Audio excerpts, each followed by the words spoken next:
श्री कृष्ण गोविंद हरे मुरारी, हे नाथ नारायण वासुदेवा।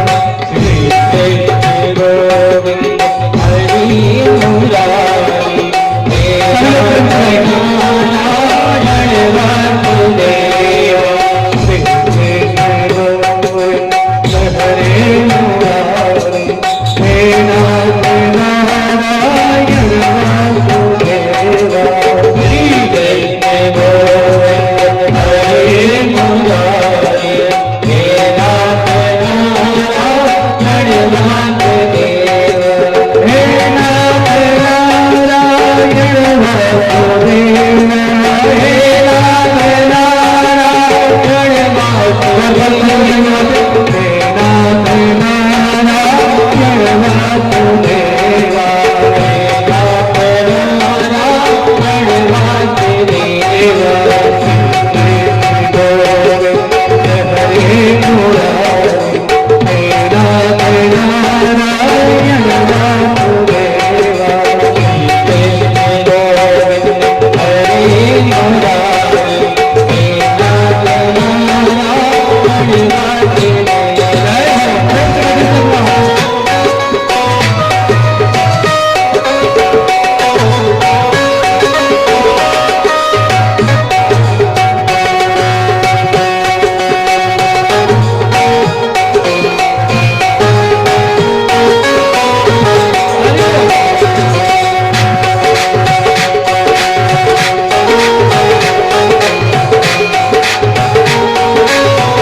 नदी को पार करने के लिए केवट को आवाज दिया।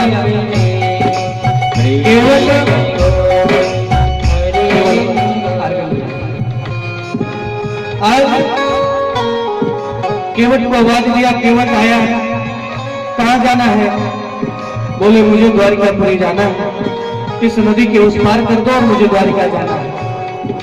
सुदामा जी को नौका में केवट ने बिठाया।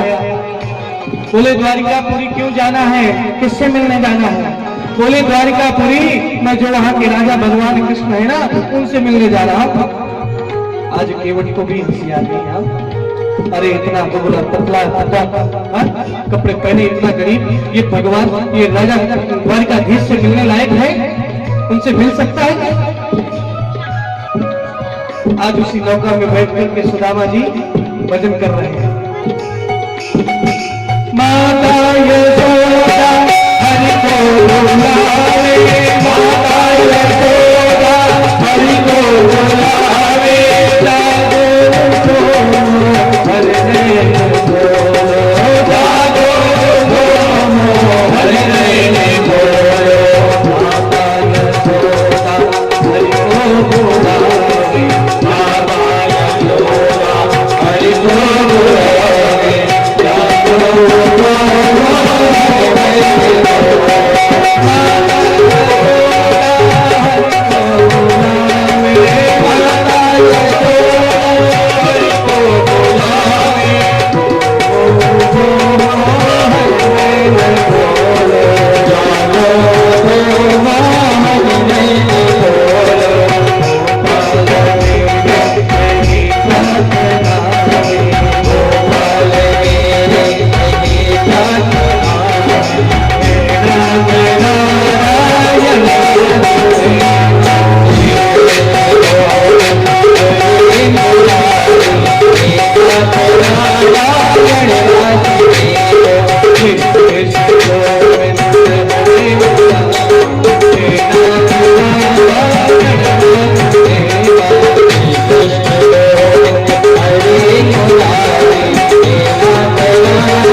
आज वो नौका के उस पार किया। नौका जैसे ही नदी से पार हुए, नौका से उतारा। आज सुदामा जी उस नाविक से, केवट से पूछे कि ये बताओ, ये द्वारिकापुरी यहाँ से कितनी दूर है?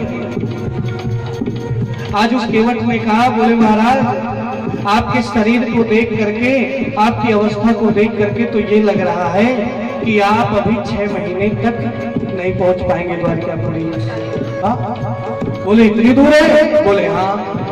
तो बोले कौन सा मुझे क्या रखा है, मैं यहीं पर लेट जाता हूँ। और सुदामा जी वहीं पर लेट गए। अब मैं यहाँ से कहीं नहीं जाने वाला, यहीं पर लेटा हूँ। और वहीं पर लेटे लेटे भगवान का भजन कर रहे हैं।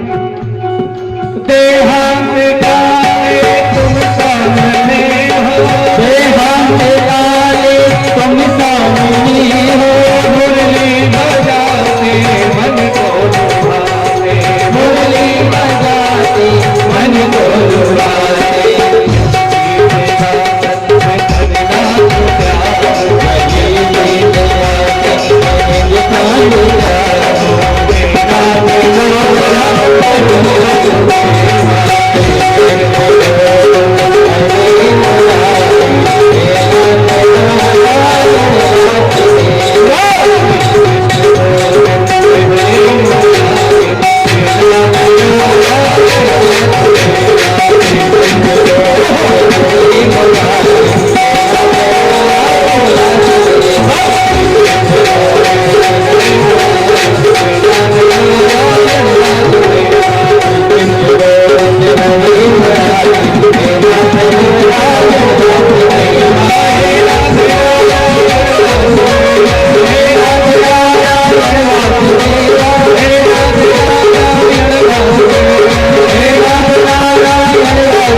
उठ करके बैठे तो देखा कि द्वारिकापुरी पहुंच गए। द्वारपाल वहां पर 2 खड़े, उनसे पूछा, भैया ये कौन सी नगरी है? द्वारपालों ने कहा, भैया ये द्वारिकापुरी है। बोले द्वारिकापुरी? बोले हाँ। बोले यहाँ के राजा जो कृष्ण है उनसे मुझे मिलना था। द्वारपालों ने कहा, कौन कृष्ण? जो द्वारिकाधीश है उनसे? बोले हाँ। अरे बोले ये आपकी स्थिति है? बोले आप कौन है द्वारिकाधीश के? अरे बोले वो मेरे मित्र हैं। और ऐसे मित्र मेरे लंगोटिया यार हैं। हाँ, वो बचपन के मित्र हैं, साथ में खेलते थे, साथ में पढ़ते थे। और बचपन के मित्र को जो है ब्रजभाषा में लंगोटिया यार बोलते हैं। हाँ, द्वारपालों ने तो कहते, एक बार उनको बोला, जाओ वापस जाओ, हाँ यहाँ कोई नहीं रहते आपके मित्र। लेकिन आज सुदामा जी ने कहा, बिल्कुल मैं मानता हूं कि यहाँ नहीं रहते, लेकिन एक बार तुम जाकर के उनसे पूछ करके तो आ जाओ कि कोई तुम्हारा मित्र सुदामा नाम का मित्र था कि नहीं। एक बार पूछ के तो आ जाओ। और आज कहते हैं उन द्वारपालों में से एक द्वारपाल भगवान कृष्ण के पास आता है और सुदामा जी की झांकी का वर्णन करता है। शीश का गाना जगातन पे, शीश का गाना जगातन पे, प्रभु जाने को आई सौंपे निकामा। धोती फटी दो फटिया पाला हो पाला होती नहीं सामा। धोती फटी दो फटिया पाला हो पाला होती नहीं सामा। दाले खड़े दूधी भर लाए, दाले खड़े दूधी भर लाए, राधो को भी सोमर सुभाया रामा। और क्या पूछत दीन दयाल को नाम बतावत अपने नाम सुनावा, बतावत अपने नाम सुनावा। और आज कहते हैं जैसे ही भगवान कृष्ण ने सुदामा नाम सुना कि सुनते ही दौड़े चले आए मोहे लगाया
सुदामा जी को भगवान कृष्ण ने गले लगाया, आसन में बिठाए। सुदामा जी की स्थिति को देख करके देख सुदामा की दीन दशा करुणा करके करुणाने गिरोई, पानी परात को हाथ छुयो नहीं, नैनन के जल सो पड़े। यानी अपने आंसू की धारा से मैंने सुदामा जी के पैरों को धुला और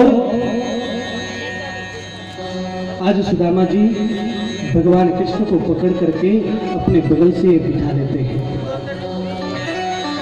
मां रुक्मिणी सुदामा जी के ऊपर पंखे से हवा दे रही है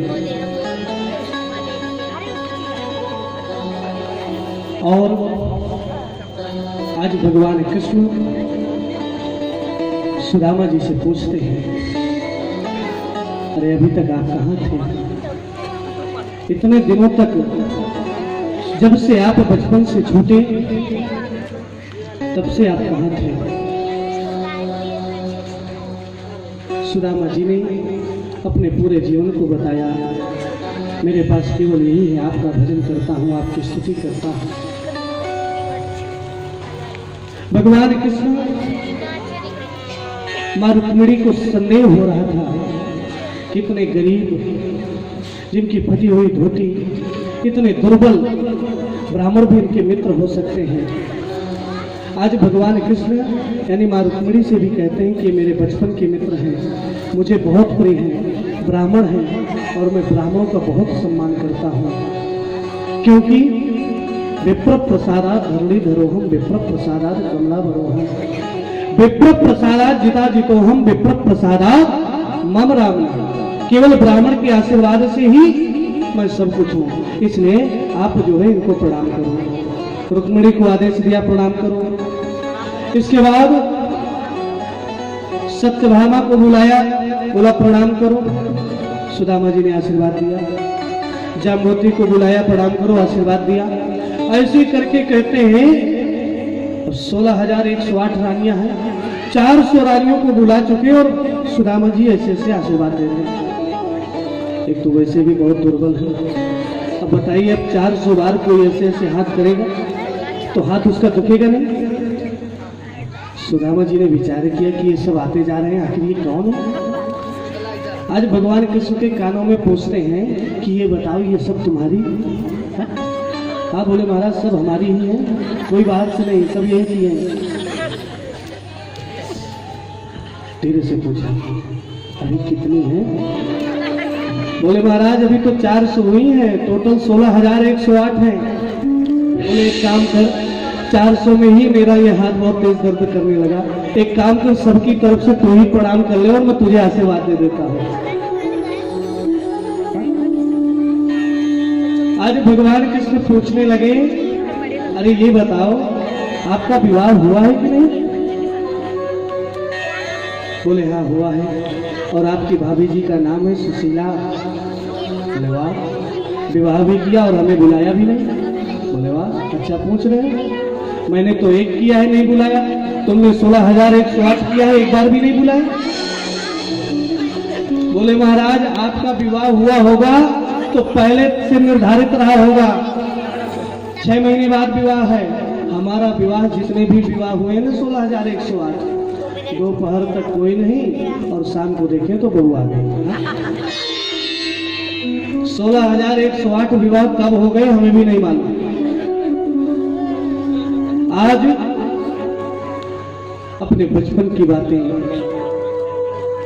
एक दूसरे से कर रहे हैं, बहुत आनंदित हैं। आज भगवान कृष्ण ने पूछा, ये बताओ भाभी जी ने हमारे लिए कुछ भेजा है कि नहीं? हा? खाली हाथ तो आप आ नहीं सकते, कुछ जरूर हमारे लिए भेजा होगा। जैसे ये शब्द कहा, आज सुदामा जी को संकोच हो रहा, मैं किस प्रकार से इनको पोटली दूं। वो पोटली को छिपाने लगे, जैसे छिपाने लगे भगवान कृष्ण की नजर पड़ गई और उन्होंने पोटली को छीन लिया। और आज भगवान कृष्ण उस पोटली को खोलते हैं और आज उन सूखे चावलों को देख करके, 5 कलर के चावलों को देख करके भगवान कृष्ण की आंखों में आंसू आ जाते हैं। भगवान कृष्ण ब्राह्मण का प्रसाद समझ करके और सुदामा जी को संपत्ति देने के लिए कहते हैं, उन्होंने जो है पहले 1 मुट्ठी चावल लिया और चावल लेकर के 1 मुट्ठी चावल अपने मुंह में डाला। यानी 1 मुट्ठी चावल डाल करके, यानी ये त्रिलोक की जितनी संपत्ति है सारी संपत्ति सुदामा जी को दे दिया। दूसरी मुट्ठी फिर से चावल लिया और उस चावल को मुख में डाला। जितनी भक्ति है पूरी भक्ति सुदामा जी के अंदर दे दी। और तीसरी मुट्ठी जैसे ही चावल उठाने लगे और जैसे खाने को हुए, माँ रुक्मिणी ने उनका हाथ पकड़ लिया। और आज जानते हो क्या कहा? अरे मत खाओ, कच्चे हैं, नुकसान करेंगे। और अंतर्मन से क्या कहा? बोले त्रिलोकी की संपत्ति तो दे दी, पूरी भक्ति तो दे दी, सब कुछ दे दोगे क्या? आज भगवान कृष्ण और सुदामा जी बड़े प्रेम से मिले। और जैसे ही मिलने के बाद सुदामा जी ने जाहिर किया कि मैं जाना चाहता हूं पुनः। भगवान कृष्ण ने सुदामा जी को बिल्कुल नहीं रोका। हाँ, भगवान कृष्ण ने सुदामा जी को बिल्कुल नहीं रोका और ना ही कुछ दिया। भगवान कृष्ण सुदामा जी को विदा किए और सुदामा जी कहते हैं, अपने सुदामापुरी आते हैं। लेकिन आज सुदामा जी जैसे ही सुदामापुरी पर आए तो सुदामापुरी को पहचान नहीं पाए। क्यों? क्योंकि उस जंगल में सुदामापुरी में एक झोपड़ी थी, और वो भी ऐसी झोपड़ी कि अगर बारिश हो तो पूरा बारिश का पानी अंदर आ जाए झोपड़ी के अंदर, ऐसी झोपड़ी। लेकिन आज वहां पर देखते हैं कि वो झोपड़ी तो है ही नहीं। क्या देखते हैं? देखते क्या है कि उस झोपड़ी की जगह बहुत बड़ा भवन बना है और उस भवन में लिखा है सुदामापुरी। सुदामा जी ने विचार किया, नाम तो मेरा लिखा है पर मेरी झोपड़ी कहाँ गई? वहां दो द्वारपाल खड़े हैं, उनसे पूछा, भैया ये कौन सा स्थान है? बोले सुदामापुरी है। सुदामापुरी? बोले जो आपके मालक हैं सुदामा जी, उनको बुलाइए। बोले वो अभी यहाँ नहीं है। बोले कहाँ है? बोले अभी वो द्वारकापुरी गए। सुदामा जी ने सोचा, द्वारकापुरी तो मैं ही गया, यहाँ पे झोपड़ी थी, सुनसान था, आज महल खड़ा है, द्वारपाल खड़े। बोले अच्छा। बोले और कोई होगा उनके परिवार में? बोले हाँ, उनकी पत्नी है सुशीला देवी। बोले ये तो मेरी पत्नी का भी नाम है। बोले थोड़ा सुशीला देवी को बुलाएंगे? बोले बिल्कुल। और आज द्वारपाल जाते हैं, सुशीला देवी को जैसे बुलाया, आज देखते हैं कि सुशीला देवी तो पहचानने में नहीं आ रही। हाँ, सुंदर श्रृंगार, 16 श्रृंगार, सुंदर साड़ी, जो फटी सी साड़ी पहनते थे, आज वो श्रृंगार देख करके सुदामा जी ने कहा, श्रृंगार तो नहीं है मेरा, पर ये जो सुशीला आ रही है जरूर मेरी है, चेहरा तो वैसे ही है। सुदामा जी ने कहा, बोलना नहीं पड़ा, देख रहे सुशीला की तरफ आंख फाड़ करके, सुशीला है कि कोई दूसरी है? माँ सुशीला आई, सुदामा जी को प्रणाम किया। बोले आ जाइए, आपका ही है। बोले किसने दिया? बोले आपको भक्ति होना था, आपको भक्ति मिली, मुझे संपत्ति होना था तो मुझे संपत्ति मिली। सुदामा जी ने कहा, ये संपत्ति तुझे ही समर्पित रहे, मुझे तो केवल भक्ति चाहिए। अगर मैं इस सुख सुविधा में रहा तो मैं अपने भगवान को भूल जाऊंगा, अगर मैं दुख में रहूंगा तो मुझे भगवान हमेशा याद रहेंगे। तो यहाँ पर सुख से रह, मैं जंगल जाता हूँ। और सुदामा जी कहते वहीं से वापस हो गए और जंगल चले गए तपस्या के। ये यथार्थ है।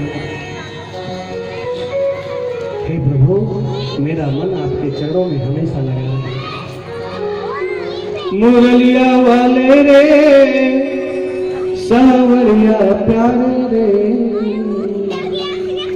मुरलिया वाले रे, सावरिया प्यारे रे, हो मेरा, हो मेरा, हो मेरा दिल तुझ पे कुर्बान। मुरलिया वाले रे, तुझ पे कुर्बान, मुरलिया वाले रे, मुरलिया वाले रे, सावरिया प्यारे रे, मुरलिया वाले रे, सावरिया प्यारे रे, हो मेरा, हो मेरा, हो मेरा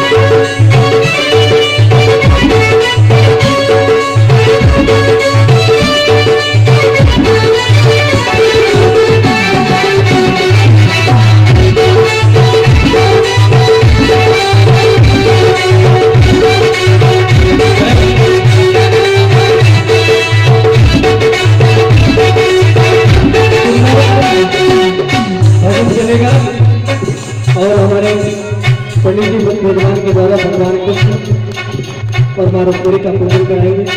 इसके बाद सभी घर के लोग देव का पूजन करेंगे। श्री राम।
सकता, तेरी जुदाई का सह नहीं सकता, तेरी जुदाई का सह नहीं सकता, बिन तेरे अब रह नहीं सकता, बिन तेरे अब रह नहीं सकता, तेरी जुदाई का सह नहीं सकता, तेरी जुदाई का सह नहीं सकता, बिन तेरे अब रह नहीं सकता, बिन तेरे अब रह नहीं सकता, तेरी जुदाई का सह नहीं सकता, तेरी जुदाई का सह नहीं सकता, बोलिया वाले रे, बोलिया वाले रे, बोलिया वाले रे, बोलिया वाले रे, बोलिया वाले रे, बोलिया वाले रे, बोलिया वाले रे, बोलिया वाले रे, मेरा मेरा मेरा दिल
पागल हुआ है तेरा दीवाना, पागल हुआ है तेरा दीवाना, चाहे कुछ भी कहे जमाना, चाहे कुछ भी कहे जमाना, पागल हुआ है तेरा दीवाना, पागल हुआ है तेरा दीवाना, भैया वाले भैया वाले भैया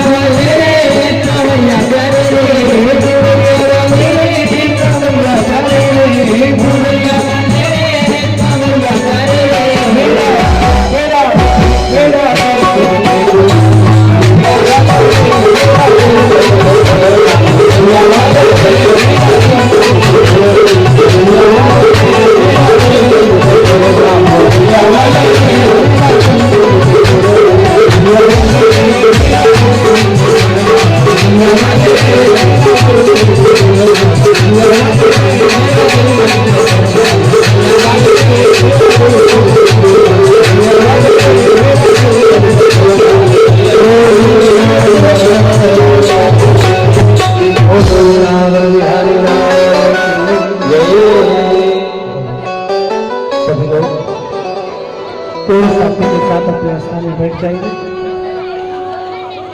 आज कहते हैं सुदामा जी वापस गए करने के लिए। आज सूत जी महाराज अनेक कथाओं को सुनाते हुए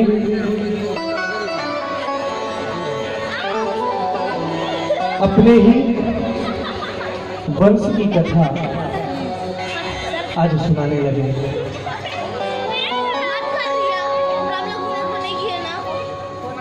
जो यदु वंश है इस वंश की कथा सुनाने लगे। कहते भगवान कृष्ण महाभारत करा के पृथ्वी का भार हल्का तो किया, कंस को मार करके पृथ्वी का भार हल्का तो किया, लेकिन सबसे ज्यादा भार अगर आज बढ़ गया है तो कहते यदुवंश का बढ़ गया है।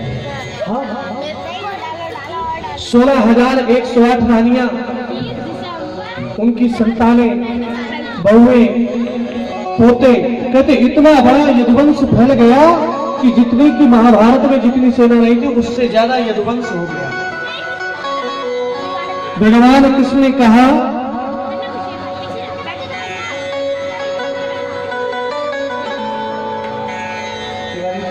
सामने आएंगे आज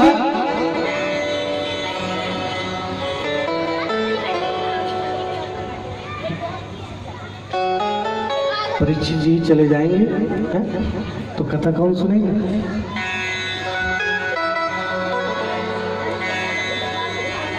आज भगवान कहते हैं कि मेरे जाने के पहले अगर ये यदुवंश को भी मुझे जो है इस पृथ्वी से हटाना पड़ेगा। आज अपने पूरे परिवार को अपने पास बुलाया और आज उपदेश देते हैं कि अगर तुम्हें इस पृथ्वी पर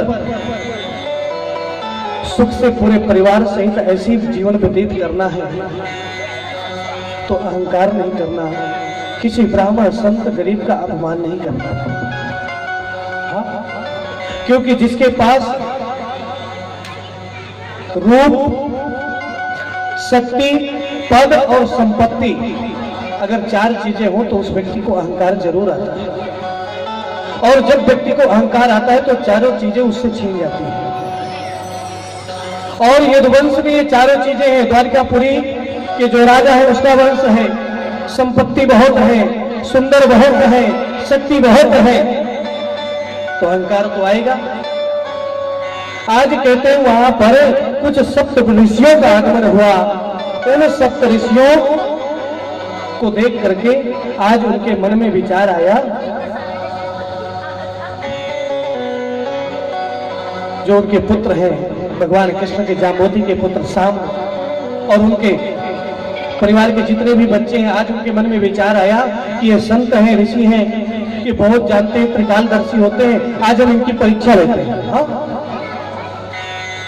तो आज जो सांब है ना, सांब कहते हैं एक स्त्री का रूप बनाया, घूंघट बना लिया, साड़ी पहन ली, हाँ? और पेट में एक कपड़ा बांध लिया ऊंचा सा, और वो जो बाकी लोग हैं ना वो भी साथ में गए और आज सप्तऋषियों को सामने प्रणाम किया। और उन गोपवालों ने कहा, बोले महाराज ये यदुवंश की बहू है और इसके गर्भ में जो है बच्चा है। हाँ? आप ये बताइए कि इसके पुत्र होगा कि पुत्री? सप्तऋषियों ने ध्यान करके देखा, तो जब ध्यान करके देखा तो पता चला कि अरे ये तो सांब है, ये तो हमें हंसी का पात्र बना रहा है। आज सप्तऋषियों को क्रोध आ गया, तुम्हें बहुत अहंकार है। हम कहते हैं कि इस गर्भ से न पुत्र होगा न पुत्री होगी, इस गर्भ से एक लोहे का मूसल होगा जो तुम्हें समूल नष्ट कर देगा। आज सप्तऋषियों ने श्राप दे दिया। आज कहते हैं सब दुखी हो गए, वापस आए, बलराम जी से भी बताया। बलराम जी ने कहते हैं उस मूसल को जो है कहते घिस करके बिल्कुल पूरा बारीक करके उसका जो चूरा है समुद्र में फुकवा दिया। वही चूरा कहते हैं समुद्र के किनारे एरका नाम की घास बनने के पैदा हो गया। और जो छोटा सा कण बना था उस कण को समुद्र में फेंक दिया। उस कण को एक मछली निगल गई और एक मछली बहेलिए को मिली। वो बहेलिया ने उसको चीरा, वो जो कण निकला उसको अपने बाण में लगा लिया। और कहते हैं यही एरका नाम की घास यदुवंश में जो है झगड़े होते हैं और समुद्र के किनारे उसी एरका घास को एक दूसरे को मार मार करके जो है पूरा यदुवंश नष्ट हो जाता है।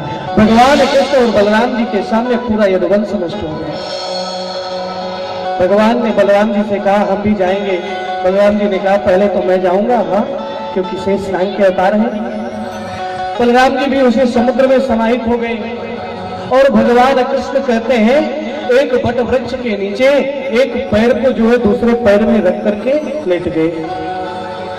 और भगवान कृष्ण के पैर में तलवे में जो है एक निशान है, हा? एक तिल का निशान है। उस धूप में कहते हैं पहेलिया वो तिल जो है हिरण की आंख दिखी कि ये हिरण बैठा है और ये हिरण की आंख दिख रही है। और उसी बाण को संधान किया। कौन सा बाण?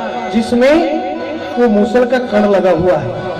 और उस बाण से, क्योंकि उस मूसल के कण से ही, मूसल से ही तो सब नष्ट होना है, और उस बाण को कहते हैं प्रहार करता है। वो बाण जो है सीधे भगवान कृष्ण के पैरों में लगता है। एक चीख की आवाज आती है। दौड़ करके बहेलिया आता है कि यहाँ पर तो द्वारिकाधीश भगवान कृष्ण है। प्रार्थना करता है, विनती करता है, महाराज मैं पहचान नहीं पाया, मुझसे बहुत बड़ी गलती हो गई। आज वो कहता है तुमसे कोई गलती नहीं हुई, ये तो मेरी इच्छा थी। हाँ, ये जो तुमने बाण मारा ये तो मेरे मन की इच्छा थी। और वैसे भी मैं ना तो जन्म लेता हूँ ना तो मरता हूँ, मुझे तो अपने धाम जाना है। और धाम जाने का भी कोई कारण होना चाहिए, और ये कारण है। और भगवान कृष्ण भी कहते हैं अपने धाम को। आज सुखदेव जी महाराज परीक्षित से कहते हैं कि भगवान कृष्ण अपने धाम को गए। सूत जी महाराज शौनकादिक ऋषियों को संपूर्ण कथा सुनाई। आज परीक्षित जी महाराज से सुखदेव जी ने प्रश्न किया। आज 7वां दिन है। 7वें दिन आपको श्राप था कि 7वें दिन तक्षक सर पाएगा और आपको डसेगा और आपकी मृत्यु हो जाएगी, आप मर जाएंगे। परीक्षित जी ने कहा बिल्कुल नहीं। हाँ? आत्मा न जन्म लेती है, आत्मा न मरती है। हाँ? अरे आत्मा तो उस तरह है कि जब ये शरीर वृद्ध हो जाता है तो इस शरीर को बदल करके एक दूसरे शरीर में प्रवेश करती है। जिस प्रकार से हम एक पुराने घर को छोड़ करके एक नए घर में जाते हैं, उसी प्रकार से ये आत्मा भी है, इस शरीर को त्याग करके दूसरे शरीर में प्रवेश करती है। अरे ये शरीर मरता है, ये शरीर जन्म लेता है, ये शरीर कटता है, ये शरीर जलता है, आत्मा न जलती है, न मरती है, न कटती है। कौन कहता है कि परीक्षित मरेगा? आज सुखदेव जी महाराज ने कहा निश्चय ही आपने जो है यथार्थ भागवत सुनी है। और कहते हैं आज एक छोटे से रूप में तक्षक सर्प आता है, एक विशाल रूप धारण करता है, परीक्षित जी महाराज को डसता है और परीक्षित जी महाराज का प्राणांत हो जाता है। इसके बाद सूत जी महाराज शौनकादियों से कलयुग की महत्ता कहते हैं। कलयुग आएगा, कलयुग में बहुत अधर्म फैलेगा। न तो पुत्र पिता का सम्मान करेगा, न पत्नी पति का सम्मान करेगी। एक दूसरे, हर घर में कलह होंगे, बहू सास से झगड़ा होगा, पिता पुत्र से झगड़ा होगा, भाई बहन से झगड़ा होगा, पति पत्नी से झगड़ा होगा, भाई भाई का झगड़ा होगा, इतना कलह होगा। लेकिन उसमें भी एक विशेष गुण है। बोले क्या? कलयुग में सबसे बड़ा ये फल है कि कृते यध्यायतो विष्णु त्रेतायाम यजतो मखै। सतयुग में जितना हजारों वर्ष ध्यान करके जो फल मिलेगा, त्रेता में हजारों वर्ष पूजा करके जो फल मिलेगा, द्वापर परिचर्यायाम द्वापर में जो सैकड़ों वर्षों तक भजन करके जो फल मिलेगा, कलौ तद हरि कीर्तनाथ, वो केवल कलयुग में एक बार भगवान का नाम लेने से फल मिल जाएगा। कलयुग केवल नाम आधारा, केवल भगवान का नाम लेंगे और मुक्ति मिल जाएगी। कलयुग का एक फल और रहेगा क्या? कलि करे एक पुनीत प्रतापा, मानस पुण्य न होए नहीं पापा। व्यक्ति मन से पाप करेगा तो उसको पाप का फल नहीं मिलेगा, लेकिन मन से पुण्य करेगा तो मन से पुण्य का फल उसको मिलेगा। हाँ? यथार्थ है। बुरा सोचते हैं वहां तक चलेगा, लेकिन बुरा कीजिए मत। बुरा सोचते हैं वहां तक ठीक है, पर बुरा किसी से कहिए मत। और पुण्य आप धर्म सोचेंगे भी तो भी फल मिलेगा, धर्म करेंगे भी तो भी फल मिलेगा, धर्म कराएंगे भी तो भी फल मिलेगा। ये कलयुग का फल है।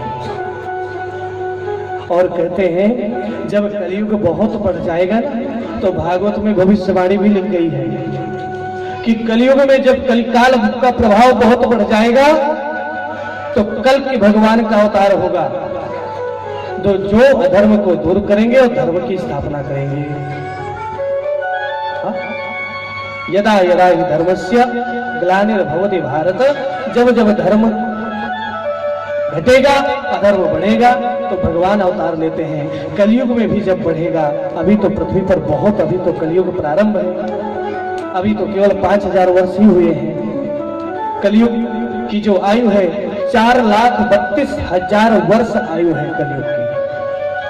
कलयुग 4 चरणों में रहता है, अभी प्रथम चरण चल रहा है। हा? और जब कलयुग में बहुत अधर्म फैल जाएगा तो कल की भगवान का अवतार होगा, और कहां पर होगा? संभल ग्राम मुख्यस्य ब्राह्मणस्य महात्मनः भवने विष्णु यशसः कल्कि प्रादुर्भविष्यति। संभल नाम के गांव में, संभल नाम का ग्राम होगा, ब्राह्मण परिवार में विष्णु यश नाम का ब्राह्मण रहेगा, उसके घर में जो है कल्किर प्रादुर्भविष्यति, कलयुग भगवान का जन्म होगा। ये सब पहले से लिखा हुआ है, केवल जीवन व्यतीत करना। इस प्रकार से कलयुग की महत्ता बताते हुए यथार्थ को ज्ञान कराया कि संसार में व्यक्ति को जो भी मिलता है, सुख दुख हानि लाभ जीवन मृत्यु, सब कुछ उसके कर्मों का फल है। इस संसार में न कोई किसी को सुख देता है, न कोई किसी को दुख देता है। अंत में पुराण की महत्ता कही, निमग्नानां यथा गंगा देवतामच्युतो यथा वैष्णवानां यथा शंभो पुराणानामिदं यथा। जिस प्रकार नदियों में गंगा, देवताओं में भगवान नारायण, उसी प्रकार सभी पुराणों में ये श्रीमद् भागवत महापुराण। जिस स्थान पर श्रीमद् भागवत महापुराण हो जाएगी उस स्थान पर सारे तीर्थों का वास उस स्थान पर हो जाएगा। जो व्यक्ति अपने कानों से एक श्लोक भी श्रीमद् भागवत महापुराण का सुन लेगा उसको मोक्ष मिलेगा। जिसके घर में श्रीमद् भागवत महापुराण का वास रहेगा, जो सुबह शाम श्रीमद् भागवत महापुराण को प्रणाम करेगा, उसके घर में किसी भी प्रकार की बाधा का प्रवेश नहीं होगा। क्षेत्राणां च सर्वेषां यथा काशी हनोत्तमः। जिस प्रकार से इस पृथ्वी में काशी तथा पुराणानां श्रीमद् भागवता द्विजा। जिस प्रकार से वृंदावन काशी चित्रकूट ऐसे धाम है ना, उसी प्रकार से सभी पुराणों में श्रीमद् भागवत महापुराण श्रेष्ठ।